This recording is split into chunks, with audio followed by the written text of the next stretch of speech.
The Locked On Podcast Network presents the Big 6 in 60.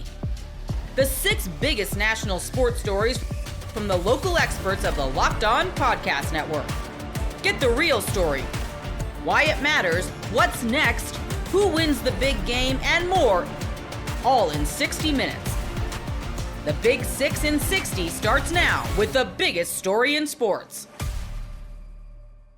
Brian Kelly has been fired as LSU's head football coach.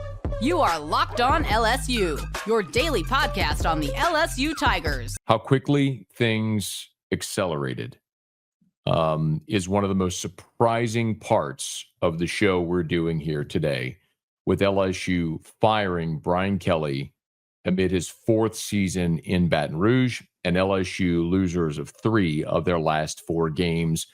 Most recently, of course, an embarrassing one-sided loss at home to Texas A&M, 49-25 on Saturday night in Tiger Stadium.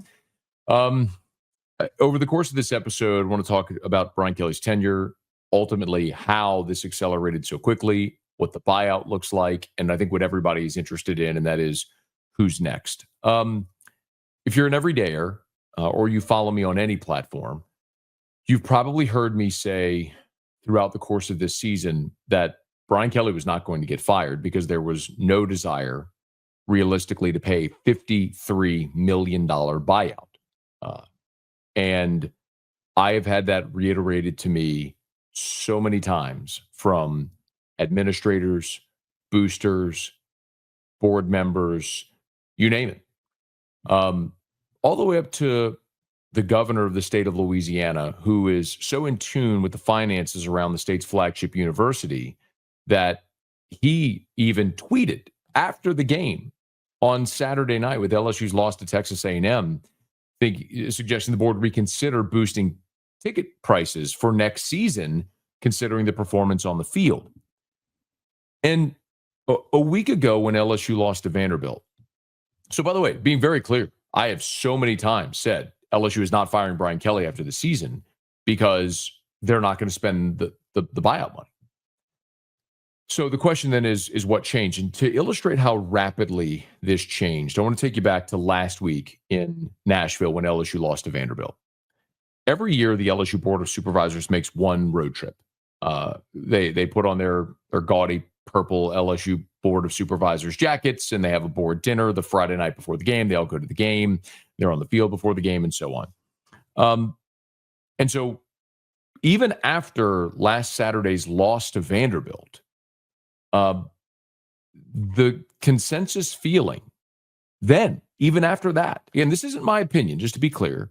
This is me just sharing with you the opinions of people who would actually have an influence in making these decisions, was that there was no appetite to spend north of $50 million to buy out Brian Kelly, and the 2 losses were on the road at Ole Miss and on the road at Vanderbilt. 2 close losses, although the marquee says Ole Miss Vanderbilt. 2 close losses on the road against teams ranked in the top 10.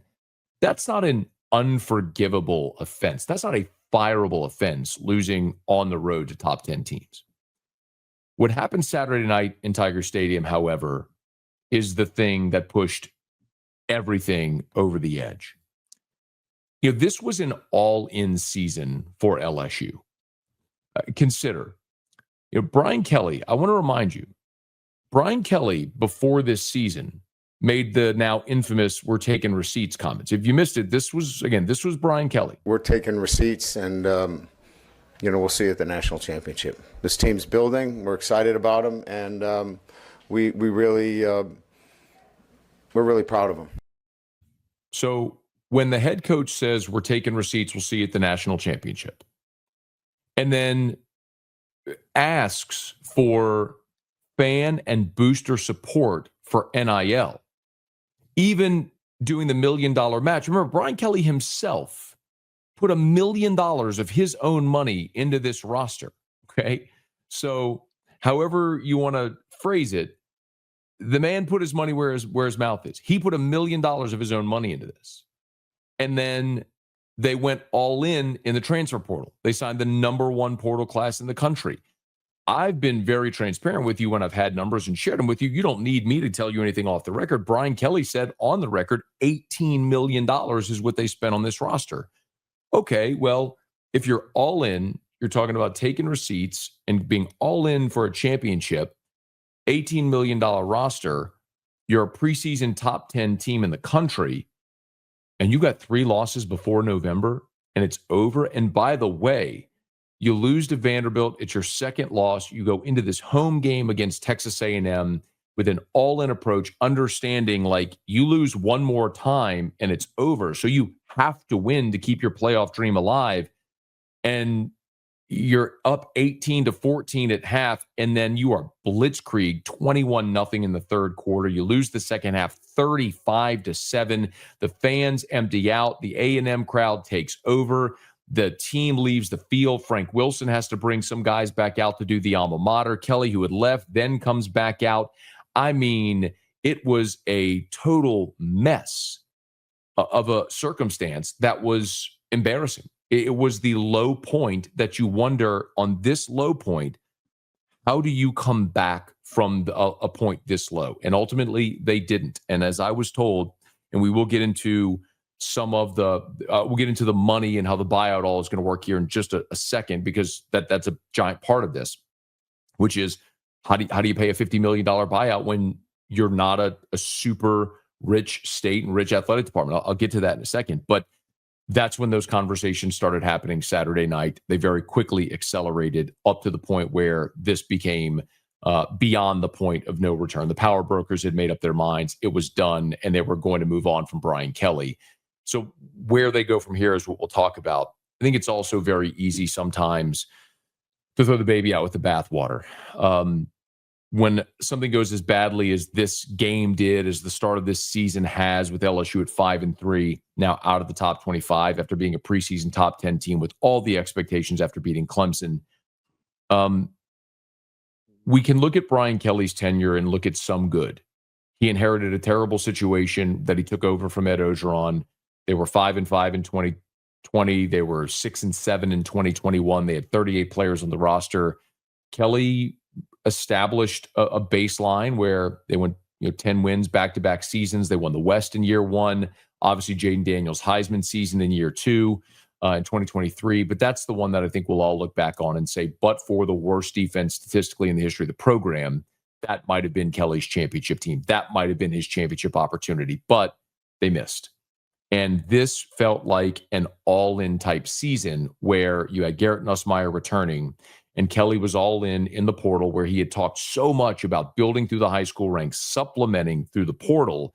This was a portal-built roster, and it just didn't work. It hasn't worked up until this point. And when you see a performance like Saturday night with everything on the line, and then you're benching your fifth-year senior quarterback, it's hard to come back from that this year. And then as you look forward to next year, where you're going to lose Garrett Nussmeier, and you're going to lose all the transfers who came in, and you're going to lose Aaron Anderson and Chris Hilton and Bauer Sharp and Jack Pyburn and Bernard Gooden and Jacobian Guillory and Jamari Butler and all the AJ Halsey and Mansour Delane will be off to the league, and Harold Perkins. I mean, next year is a total rebuild.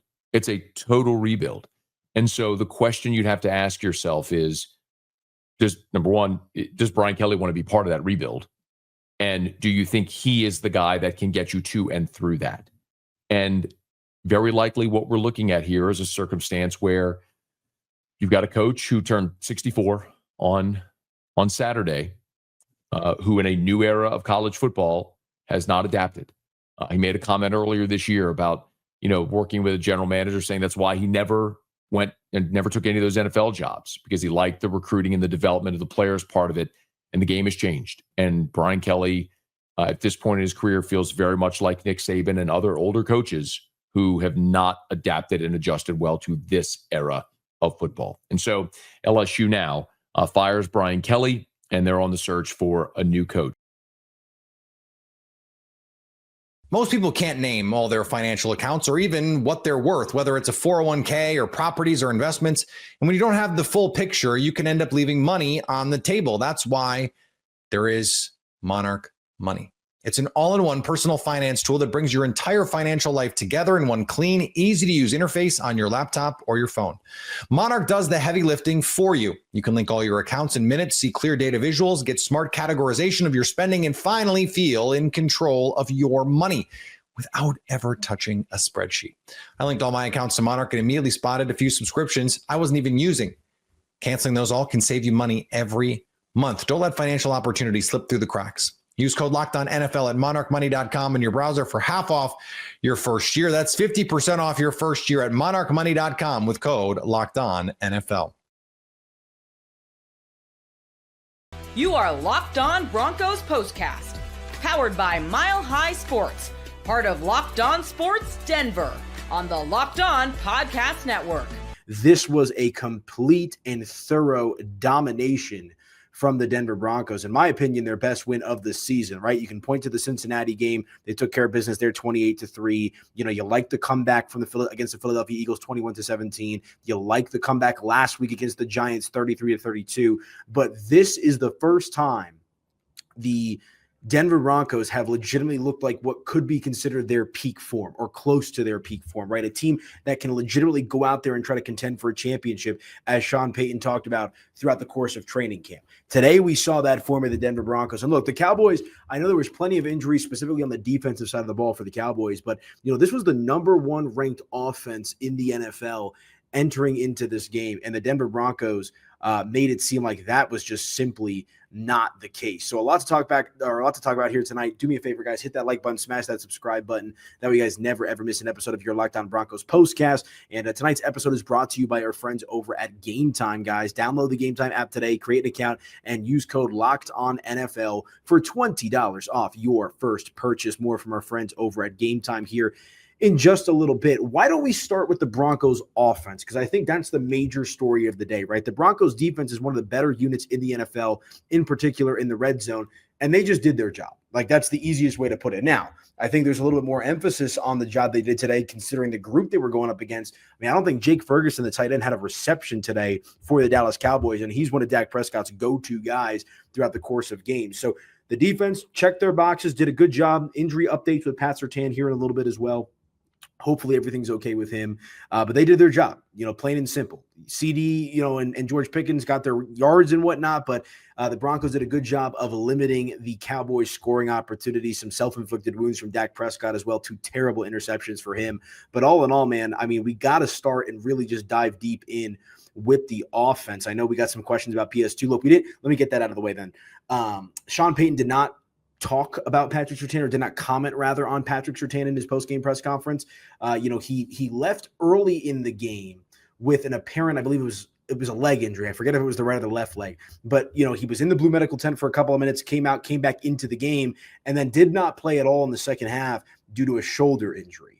I'm not quite sure when the shoulder injury occurred. I'm not sure if it was on the same play where the leg injury occurred. You know, I was chatting with our guy, Cody Rourke. There's a chance that, you know, maybe the shoulder was banged up in the first half and, you know, the adrenaline wears off at halftime, and maybe you do realize you're a little bit more banged up than you feel because you kind of calm down a little bit. So a bit of murky gray area in regards to the status of Pat Surtain moving forward, at least from what I've gathered here after the game. But I'm sure Sean Payton will have some more information for the fans and the media alike. Maybe tomorrow, Wednesday, whatever it might be. So we should get some updates on Pat Surtain, but knock on wood, fingers crossed that the reigning defending defensive player of the year, PS2, is A-okay. But on that note as well, I know I wanted to start with the offense, but we're on PS2 and the defense now. You got to love how Chris Abrams-Drain stepped up in place of Pat Surtain today. And let's pull up these stats for the Cowboys wide receivers today. I mean, you know, George Pickens and CeeDee Lamb had pretty good games, but you were able to keep both of them out of the end zone. I mean, each of these guys, in Pickens and CD, had 7 receptions each for just under 80 yards. George Pickens 7 for 78 and CeeDee Lamb 7 for 74. So, you know, the yardage was there for Dallas, but, you know, the Broncos today played a little bit of bend, don't break defense. They gave up some plays over the middles of those guys, but, you know, you saw there in one red zone drive, they tried to target CeeDee Lamb like 2 or 3 plays in a row. Now, there was a couple of flags on Riley Moss. And look, Riley Moss has the hardest job in the NFL, at least at the cornerback. He has the hardest job as a cornerback in the NFL. When you're playing alongside Pat Surtain, and I understand he didn't play in the second half, you are naturally going to get picked on. And some of the statistics have shown us that Riley Moss is better than maybe the eye test seems. I know the flags are probably a major frustration point for the Denver Broncos fans out there today, but, you know, when you have Pat Surtain on the other side, you're going to get a lot of looks. And again, most importantly today, flags or no flags, George Pickens and CeeDee Lamb did not get in the end zone. Jake Ferguson did not have a reception in this game, 0 for 0. So all that being done, all that being considered, you got to be happy with how the Broncos defense played today. And Sean Payton in his post-game press conference as well talked about how, they had, I believe, only 2 sacks today for the Denver Broncos. So they didn't, have the sack machine type of game that we've seen from them throughout the course of the season. But they were in Dak Prescott's head. Dak Prescott, was scrambling there a little bit, which is nothing new for Dak. But, the Broncos did a really good job of flustering him. And maybe that didn't come up in the sack numbers and whatnot, but you could very visibly see that Dak Prescott was not the Dak Prescott that we've seen for a majority of this season. And, Sean also in his post-game press conference, it's such a weird duality with Dallas, right? They have the number 1 ranked offense entering into this game, but also the worst defense in the NFL statistically. And Sean Payton said, we want to keep him there.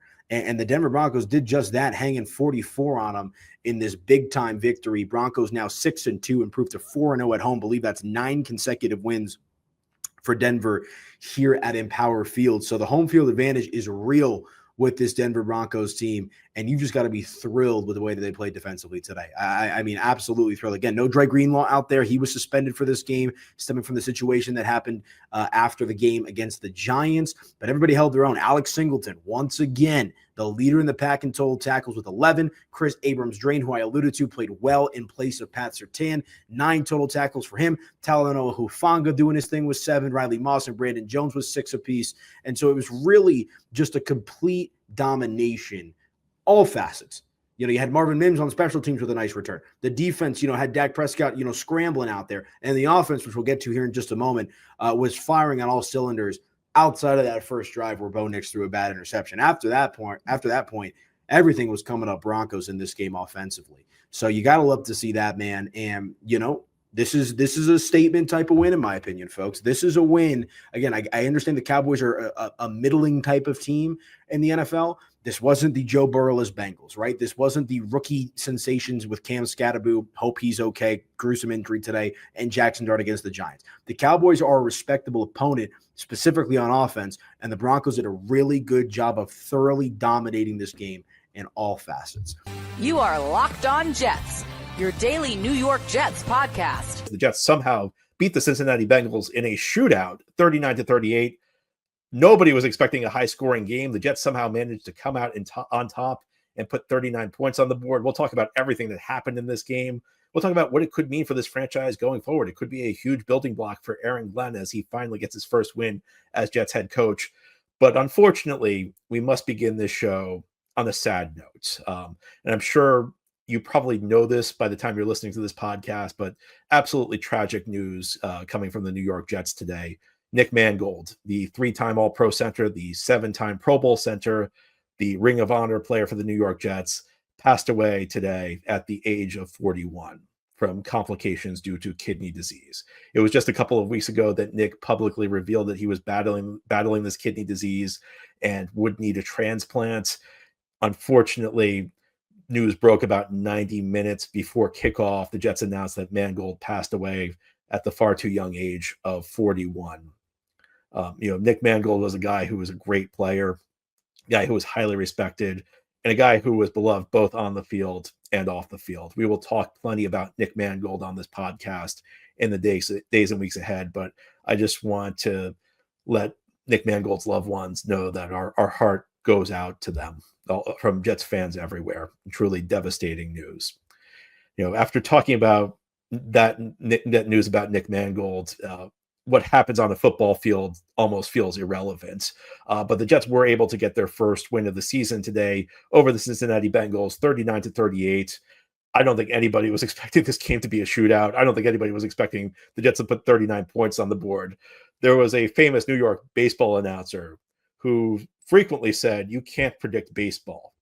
Well, this game is a reminder. You also can't predict football because nobody could have seen this coming. Nobody could have seen this performance coming from Justin Fields. We've talked a lot on this podcast about how Justin Fields' career has been a roller coaster. Great games followed by terrible games, followed by great games. You knew what the trends were in his career. But given everything that happened this week, from the criticism he received from all corners. You want to talk about the media, you want to talk about fans, you want to talk about the owner. The owner goes out and criticizes Justin Fields. And you look at the skill position players he had in this game. He did not have Garrett Wilson. He also did not have Josh Reynolds. Not that Josh Reynolds is a great receiver, but he was clearly the second best receiver on this football team. It was difficult to see how Justin Fields was going to be able to do anything in this game, even against the Bengals defense that's really struggled this year. Well, Fields goes out, puts up 39 points on offense, throws for 244 yards, 21 of 32, throws for a touchdown, and also gets a lot of help from the run game. Jets run for 254 yards in this game. I remember heading into this game, I said Jets needed to run for at least 200 to win. The Jets ran for 254 in this game.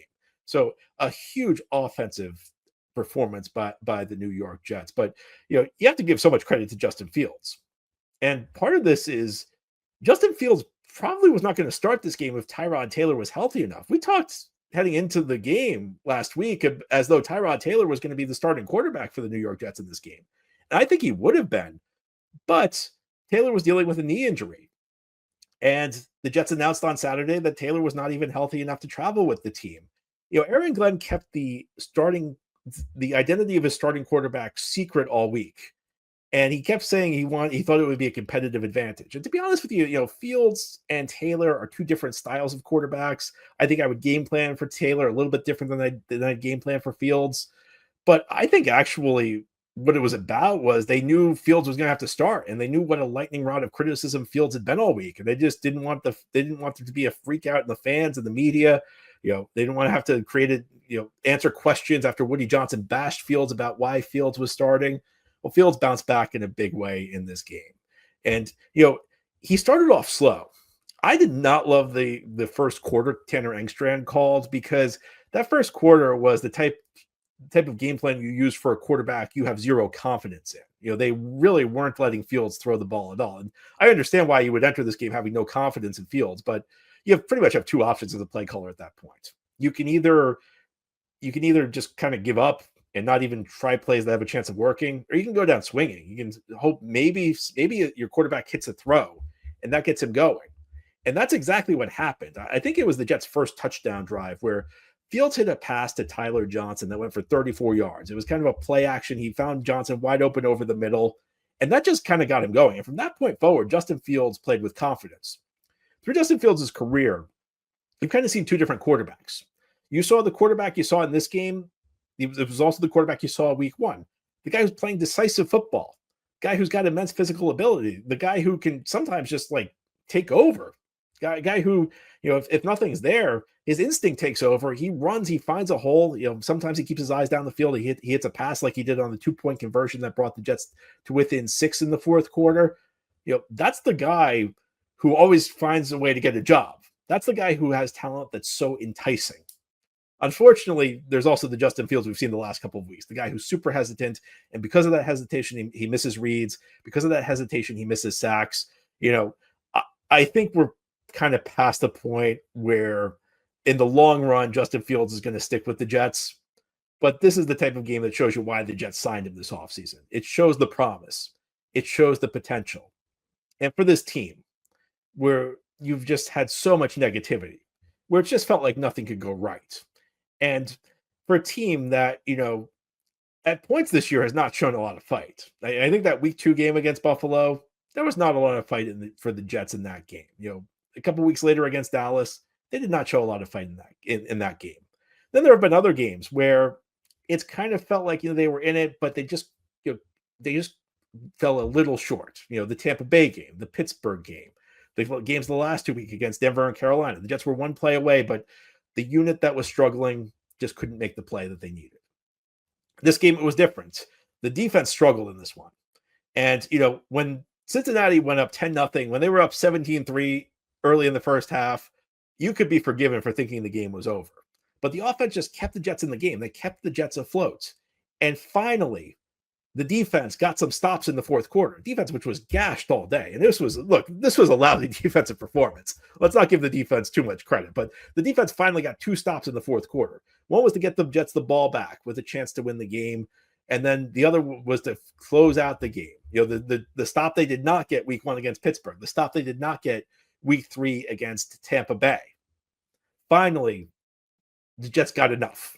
Finally, in the big spot, people came through and made big plays.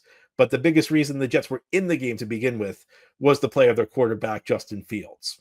And look, I'm not going to sit here and tell you that Justin Fields is now on his way to success in the NFL in a big way. I'm not going to sit here and tell you Justin Fields has proved he should be the quarterback here next year. I think we're a long way from that. I think what's happened in the weeks leading into this game has not changed. But what I will say is that this team needed a win. This team needed something positive to feel good, something to feel positive about. This fan base needed a break. And this quarterback needed some breathing room. He needed something to go right. And you know what? It's been a rough first 2 months of the season for the New York Jets, but this was a great win. This was the type of win that maybe you can build on. The NFL season is rolling along, and FanDuel is making sure you're ready for this weekend with can't-miss offers. Right now, new customers can bet just $5, and if your bet wins, you'll get $300 in bonus bets to use across the app.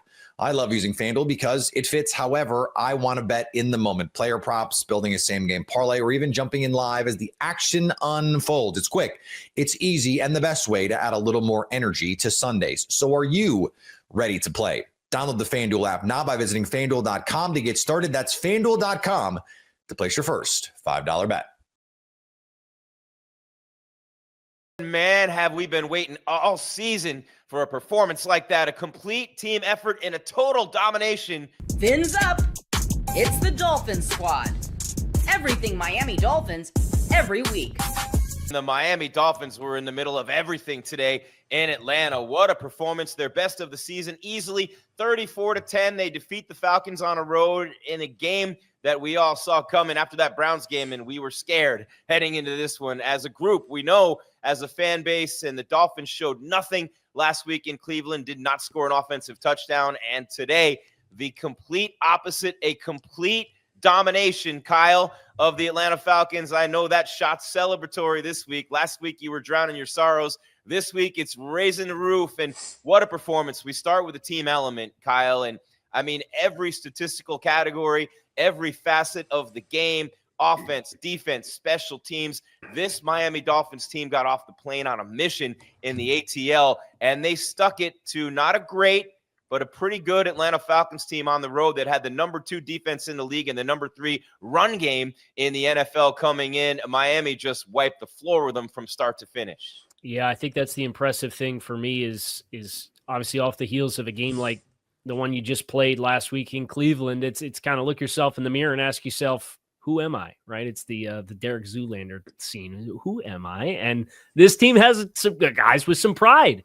And whether it was Jordan Brooks, the way that he flew around, whether it was Alec Ingold, whether it was Mike McDaniel, I think for the first time in Mike McDaniel's entire tenure with the Dolphins, they played with a 6th offensive lineman on the field, in part because they had to, because Julian Hill didn't dress, and they elevated Hayden Rusi off the practice squad. So you had Greg Dulcich, who took Darren Waller's spot, and Tanner Connor. Those were the only tight ends on the roster. So they go, I know it's the first time this year. I'm pretty sure it's the first time Mike McDaniel in Miami has ever gone with 6 offensive linemen on the field. And we did some adjustments in that regard, but defensively, 213 yards of offense. I know we talked about that in the pre-show as far as a lot of that was in garbage time, right? They had less penalties for less yards. They won time of possession. They won the turnover battle. They were better in the red zone. They made 5 trips into the red zone versus just 2 for Atlanta. A total team, to your point, Grease, victory in this game that off the heels of what you just played, that's what you want to see as you're trying to figure out what you are and who you want to have around, not just for the rest of this year, but as you try to figure out who you're going to be long-term. Yeah, no doubt about it. Today's episode brought to you by Gametime. Download the Gametime app, create an account, and use code LOCKEDONNFL for $20 off your first purchase, Z.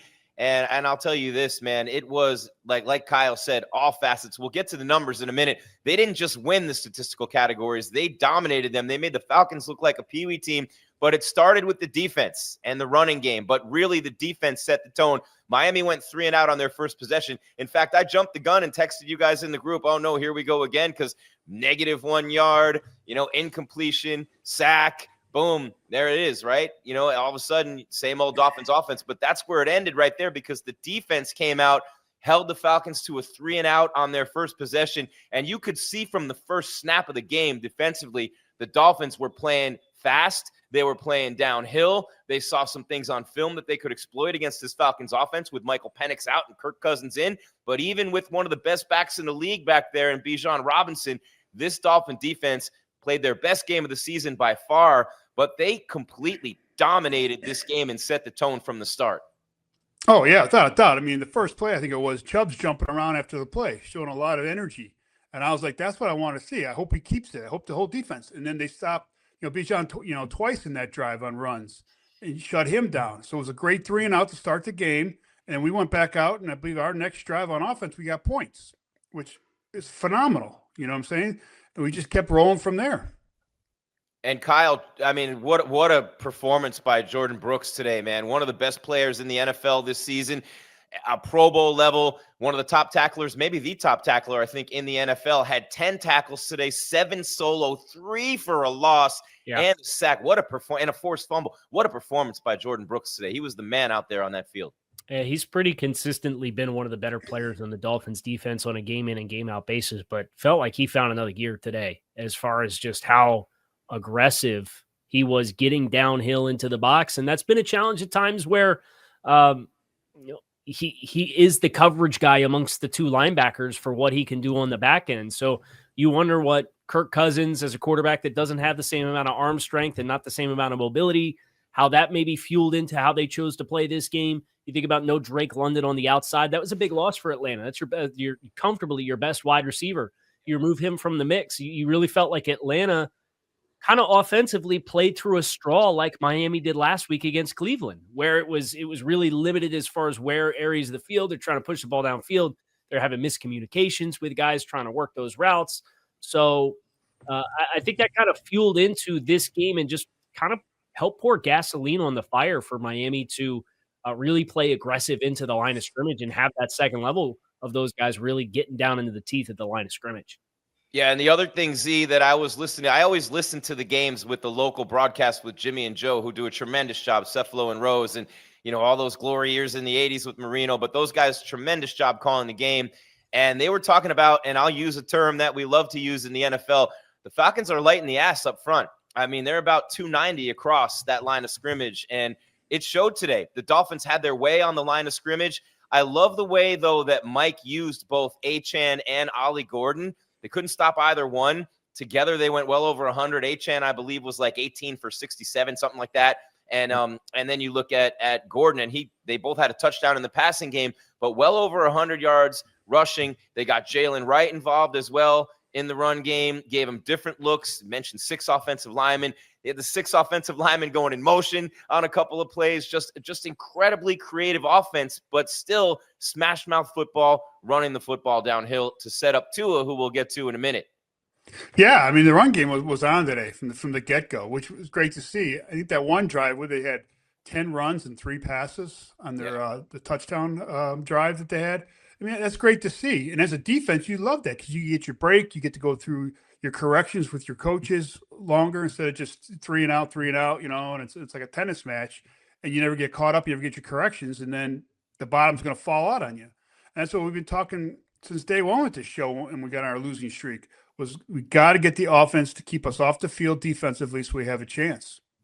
Yeah, and Kyle, I'm going to get to it. We waited just about 8 minutes, and we ripped them the last couple of weeks. 3 interceptions in each of the last 2 games. You think back to those 2 games that they lost by a total of 4 points. You throw in the New England game with the punt return and then the kick return right after it.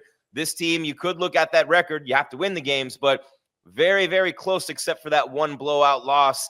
Came out on fire today. Tua, 4 touchdowns, no interceptions, 206 yards, 20 of 26, spreading the ball all over the place, almost always off play action. The rollout touchdown pass was unbelievable. Just really good with the ball fakes today. Sold them on the play action all game long. And in 2 career games against the Falcons, he's got 8 touchdowns and no picks.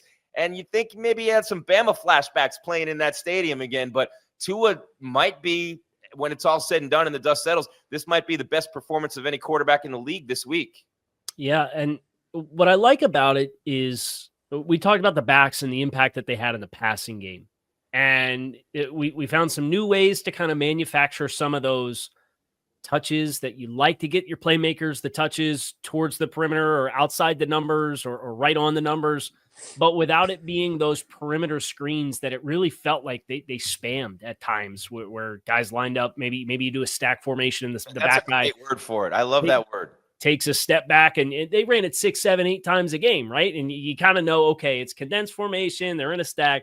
Which one of these guys is going to step back and take the screen pass? So now they start running this kind of angle Texas route out of the backfield, and they're releasing Brewers, the center, and he's picking off guys at the numbers near the line of scrimmage. And that was the Ollie Gordon catch and run.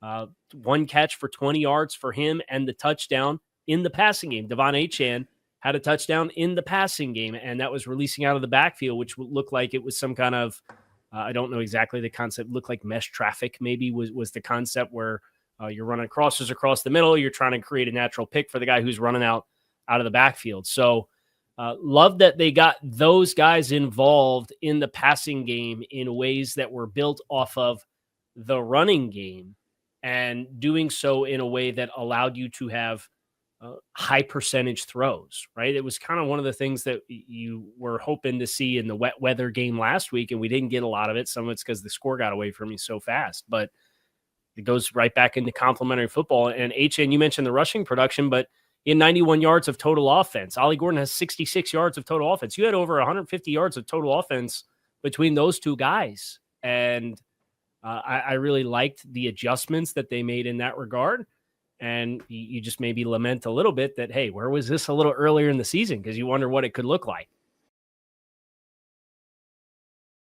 Most people can't name all their financial accounts or even what they're worth, whether it's a 401k or properties or investments. And when you don't have the full picture, you can end up leaving money on the table. That's why there is Monarch Money. It's an all-in-one personal finance tool that brings your entire financial life together in one clean, easy-to-use interface on your laptop or your phone. Monarch does the heavy lifting for you. You can link all your accounts in minutes, see clear data visuals, get smart categorization of your spending, and finally feel in control of your money without ever touching a spreadsheet. I linked all my accounts to Monarch and immediately spotted a few subscriptions I wasn't even using. Canceling those all can save you money every month. Don't let financial opportunities slip through the cracks. Use code LOCKEDONNFL at monarchmoney.com in your browser for half off your first year. That's 50% off your first year at monarchmoney.com with code LOCKEDONNFL. You are Locked On Vandy, your daily podcast on the Vanderbilt Commodores. Vandy comes away victorious, 17-10. 17-10 was the score. I went on with John Miller earlier this week. We thought it was going to be kind of in the 30s, both teams scoring respectively, and weren't sure where that was going to go. But this turned into a defensive battle. It was 3-3 for a lot of the game, and then they traded punches a couple of times, and then they half a yard away from going into overtime, just like last year. So here's the tale of the tape before we really get into it. Diego Pavia, 10 of 19, and this was, again, 17-10 was your final.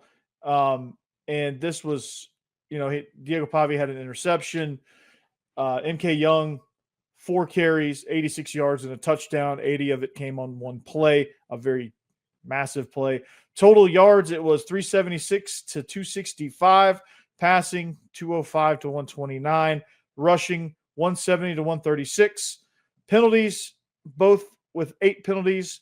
Similar yardage, time of possession, swung in favor of Missouri. If you look at the team stats, if you just blindly look at these stats, you would have guessed. You would have guessed that Missouri won this game because offensively they were moving the ball. They had, it seemed like they had more control of the game than Vanderbilt did. But Missouri never really did have full control. Vanderbilt could never gain full control, even all the way down to the last second. They didn't have control of that game. It was just going to be just how the ball swung in the final seconds. And that ball almost swung a half yard across the goal line. I think if that thing goes to overtime, Missouri wins that one for sure, because we weren't stopping Ben Zollers. We weren't stopping that offense. And again, it was a win where Vanderbilt had to kind of gut its way through because they struggled. They struggled mightily up front. They could not handle Missouri's defensive line. They could not handle Missouri's offensive line. I think they did a really good job overall. If you look at the stats kind of back that up. I think they did a great job overall controlling this Vanderbilt defensive line and not letting them be overwhelming. Now, there were plays that were made. And this game, the story of this game, the reason why Vandy made this game was the big play, the 80-yard touchdown run. C.J. Hurd stripping the ball on the perfectly timed blitzed, where I think the world thought he was offsides, but when they replayed it, he wasn't. Perfectly timed the blitz and took the handoff, and that led to the eventual game-winning touchdown, where even that didn't come without drama. Cedric Alexander gets tackled at the goal line, and the ball pops out, and it's after he's laying on his back, and you can clearly see that they ruled it a fumble, and then they reviewed it and overturned it, which I don't think they should have. I think they should have ruled it. I think they should have ruled it down and then reviewed it after that, and tried to see, because they wouldn't have been able to overturn it. So just one of those games where it's just like, man, just every time you turn around, it's just something, a penalty, a loss, a drop pass, a chunk play, just in that, or like you get out of your rush lane, you whatever the case may be, on both sides. There was a big play here, big play there, and then just a lot of neither side really being able to control the line of scrimmage. Vanderbilt couldn't get much going in the run game. Again, of their 136 yards, I'm going to pull this back up. Of their 136 yards rushing, 80 of it was on one play. So it was, 5.2 yards per rush, if you look at it blindly, is actually a good average. But when you take away that 80-yard run, it's probably more like 1.5, 2 yards a carry. Like Vandy could not get much going at all. They had a couple of drives where they took it down into the red zone, got penalties, got plays for loss, tackled for loss that dropped them back, and made it difficult for Brock Taylor, or just knocked them out of field goal range altogether. So again, one of those games where you look at, and just like I said, the gist of this game is you look at it and go, we were lucky to win that, because you put the stats side by side. It's, it's obviously heavily favored to Missouri, and you just that's why you're resilient. That's why perseverance pays off. That's why hustle pays off, because CJ Hurd, that was a hustle play. That was a heady play. On a blitz, he timed it up. That's precision, right?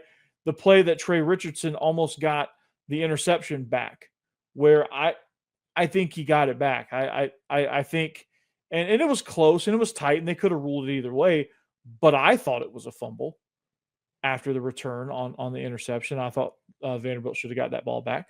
But that's a hustle play. That's okay, you picked this ball off. Well, you're going to have to earn it. And he was a fraction of an inch away from getting that ball back for the offense. Now, the defense also, they stood tall, goal line stand right there. And unfortunately, on that goal line stand, Bo Pribula goes down with injury on a play where I'm not sure why you're not running Ahmad Hardy there.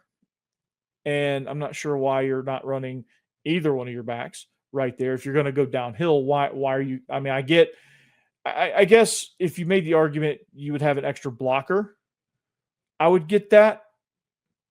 But you have the best runner in the conference, maybe even in the country, running that from the 1.5 yard line. Why not slam him forward? And if you don't get it, so be it. Like you have that guy, you live and die by giving him the rock. You say, go make a play. And if he doesn't, so what? He's going to make plays later on. That's what I would have done there. And it takes your quarterback out of harm's way, because those goal line scrums those things aren't good. Nothing good happens in those things. But again, hats off to the defense. They made a play. They made a stand. They got the ball back. So, Jerry, welcome, man. We win, but unlike previous games, we did not beat them. Wow. Yeah. I mean, sometimes when you make a run, you have to win games like that. Just look at every national championship team every year. They have games like this, right? Last year, Ohio State got blasted by Michigan at the end of the season. They go and make a run, right?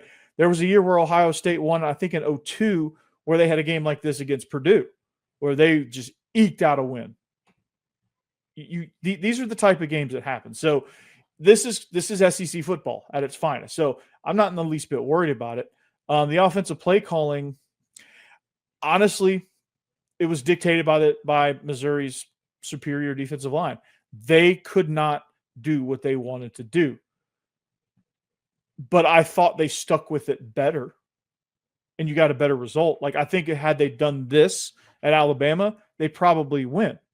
It would have been a struggle win, but they would have probably won. I like what they did sticking with what got them there. I think they took shots when they needed to. I think there was a series there where I think it looked like they spammed the all go in Madden, where I was kind of scratching my head. But overall, I didn't think the play calling was that bad. I just think we just couldn't get any sort of foothold. We could not execute. Missouri's defensive line would not let us execute. And it wasn't poor execution. It was the fact that that's probably the best defensive line we have faced and will face all year long. That defensive line, you just got to tip your cap to those guys. Those guys are beast, man. They made a lot of plays. Did this hurt Pavia's Heisman chances? I don't know. Just keep winning and see where you. I think he gets invited. If you go 11-1, make the playoffs, he's going to get an invite. I don't know that he's going to win. Fernando Mendoza out there at Indiana might be just running away with it. Truthfully, like it just wouldn't. It wouldn't surprise me if Mendoza was not pulling away in this race, and it has nothing to do with Pavia playing poorly or anything like that, or even Ty Simpson not looking overly stellar tonight. I didn't really watch that because it was on the same time as us, but I'll go back and watch the highlights. But it was Mendoza's good. So Pavia's Heisman chances are probably hurt more by the fact that Mendoza's just balling out, and mad respect for him. Mizzou fans talk so much crap before the game, felt good to shut them up. It's always good to get a win. Like I'll never not like a win, truthfully. And we're live here on Locked On Vandy, so your comments are welcome. I will never, ever not love a win. And that's no matter how you get it. It's always great to learn from a win versus a loss. There's always something to be taken from it. And again, they have an outstanding defense. And you're exactly right. And I agree with you. Man, it's just, man, it's crazy, right? The NFL season is rolling along, and FanDuel is making sure you're ready for this weekend with can't-miss offers. Right now, new customers can bet just $5, and if your bet wins, you'll get $300 in bonus bets to use across the app. I love using FanDuel because it fits however I want to bet in the moment. Player props, building a same-game parlay, or even jumping in live as the action unfolds. It's quick, it's easy, and the best way to add a little more energy to Sundays. So are you ready to play? Download the FanDuel app now by visiting FanDuel.com to get started. That's FanDuel.com to place your first $5 bet. That was huge. Washington pulls off a 42-25 win over Illinois. You are Locked On Huskies, your daily podcast on the Washington Huskies, part of the Locked On Podcast Network, your team every day. Welcome back into another edition of the Locked On Huskies podcast. I'm Roman Tomashoff. I'm the site editor with Huskies Wire. Thanks for making this your first watch or first listen of the day, as we are part of the Locked On Podcast Network, your team every day. And this episode is brought to you by Mazda. Like our players, we sweat every detail because when you make every move count, pulling off the unexpected is only the beginning. Stay tuned later for highlights in this week's Moving the Game Forward, Mazda, Move and Be Moved. Just a quick reminder to all you everydayers out there, wherever you get this podcast, YouTube, Spotify, Apple Music, Amazon Music, wherever that might be, make sure to click that subscribe button, click that little bell as well. So you never miss when we post a new show. Plus, if you're on the audio only side of things, please make sure to leave us a 5-star review, as it does help the show out a lot. Also, when you click that little bell, you never miss when we go live like this, which is always just an absolute blast. And speaking of an absolute blast, that's what I've got for you today on this here podcast. podcast, I'm going to spend some time on the defense, talk about some of those second half adjustments and maybe some worries, especially on the third down, but we're going to get there in a little while because Washington's big three, they had a tremendous day today in this 42-25 win over number 23 Illinois. It's great to see Jedd Fisch and co get on the board with a ranked win this season as well.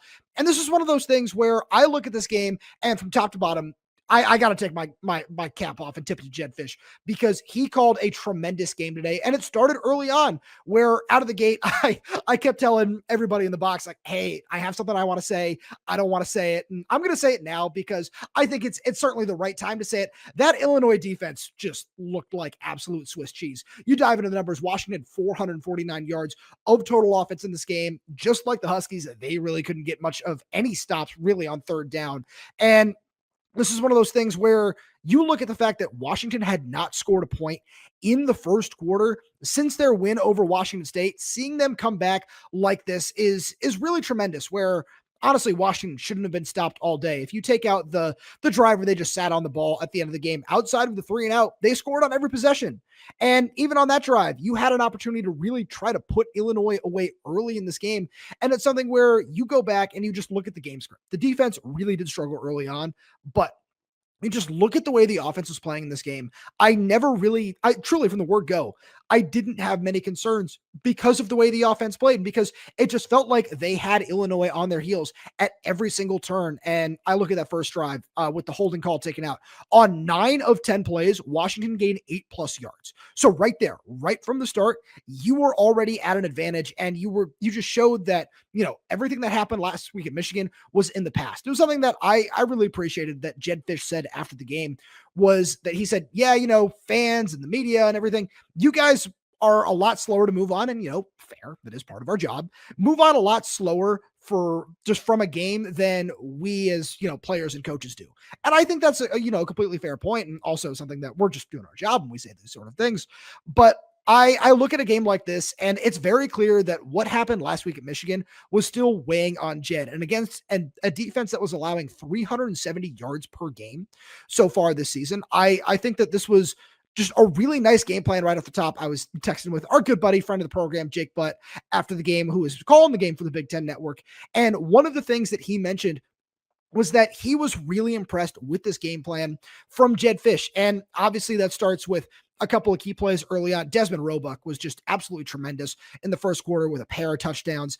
And I love everything that he brings to the table anyway, as just a freshman wide receiver who it's so fun where Lars asked him about, asked Jedd about Desmond after the game. One of the things he said was he's wise beyond his years. And I think that's so clear, not just in his understanding of Washington's offense and spacing and leverage and different things like that, but just his awareness on the sideline was so impressive on that second touchdown catch, especially. Those are just the little things that gave the Huskies such a big boost in this game. And I want to talk about the penalties later on, but it was so clear that no matter what was going on over the course of this game, this team just never felt deterred. I know that at one point it was 8 for 89 yards. It's still, Washington had 8 penalties for 89 yards in this game, and you never felt deterred. That first quarter holding call on Decker DeGraff on the opening drive looked like it could have been a drive killer. And maybe on the road, that is a drive killer for this Husky team. But you bounce back from that really nicely. And 2 plays later, you're in the end zone with a 13-yard score to Desmond Roebuck. Plays like that to open up the game and just having such a positive game script like that early on, which has just been so unlike this team for truly the last month plus, is just a huge credit to this coaching staff because everything was in rhythm. Everything was on time. And DeMond was finding open spaces. He was just running at the right time. Everything just looked so good from the word go that it does all come back to Jedd and what that looked like. And, you got to, of course, give credit to Denzel Boston as well. A career day for him. 10 catches is a career high. 153 yards is also a career high, and 2 total touchdowns. I want to talk about the double pass a little bit later on, but just having a guy like that where our good buddy Alex Katzen over the Huskies Wire pointed this out to me after the game.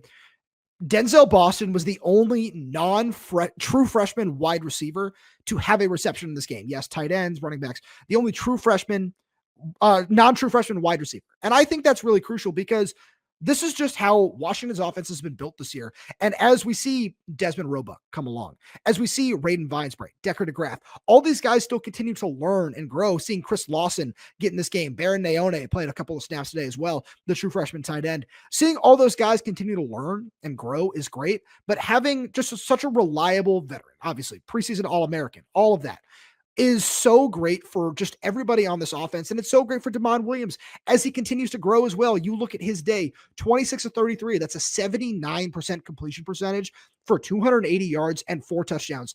Is just, for Damon, it's just come to be expected at this point to have such a high completion percentage, especially in the rain with what the weather was like, especially as we got early into the second half of this game, is so good to see. And it's so much fun to just watch Damon continue to grow, because this was another one of those games where I know I harp on this every week.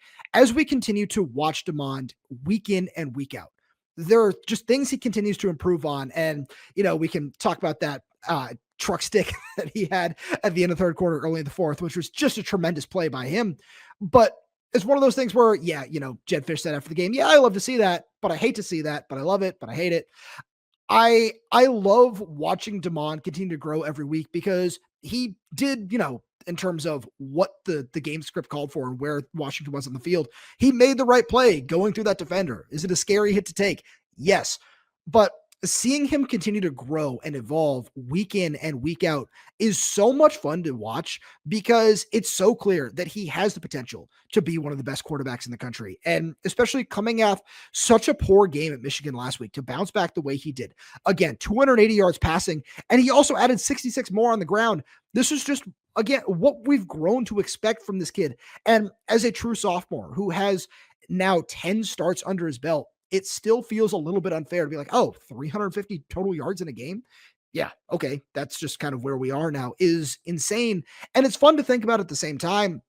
But as I continue to just look at Damon and look at a game like this, it was great to see Carver Willis and John Mills back up front, because the pass rush was non-existent from Illinois today. He had all day to throw, and it showed up in the run game too. And again, I want to get to some of that in a minute, but the reason I wanted to make sure I credited a lot of this to Jedd Fisch is because he came out last week after the game and doubled down on it on Monday. It said, I did not prepare Damon Williams well enough for that game at Michigan, because he turned the ball over 3 times, all those other things. He wore that. He ate a lot of the criticism for all of that.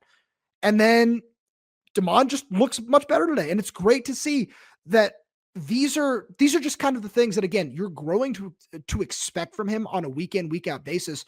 And it's just so much fun to think about, because nothing takes you just over the edge in college football quite like a good quarterback. And Husky fans, you know that as well as anybody with what we've seen from Michael Penix Jr. in previous years. So I look at what Damon brings to the field, and every single day he just does something so electrifying and so much fun to watch. And, there are several plays that you can chalk that up to today, and just think that this is just so refreshing to know that you have another truly elite quarterback at the helm. I don't think there's any reason to place him outside of the top 3 in the Big Ten at this point in time, from just everything he shows on a week in, week out basis. And it's just such an exciting thought to think about everything that he brings to the table and everything that the Huskies can do with him at the helm, because now you're sitting here at 6-2, and you look at the bye week next week. That's great. Your next 3 opponents before Oregon are all extremely gettable games. At Wisconsin is gettable. I know, whatever's going on in Oregon right now is fun to see, and I'm trying to keep an eye on that as well. And then you have Purdue at home, and then you go to UCLA. Very gettable. And if you walk into that Oregon game at 9-2, a little bit of swagger, a little bit of confidence, especially behind this young quarterback, I think anything can happen. And it just shows what Jedd Fisch is building, and that there's so much to be excited about.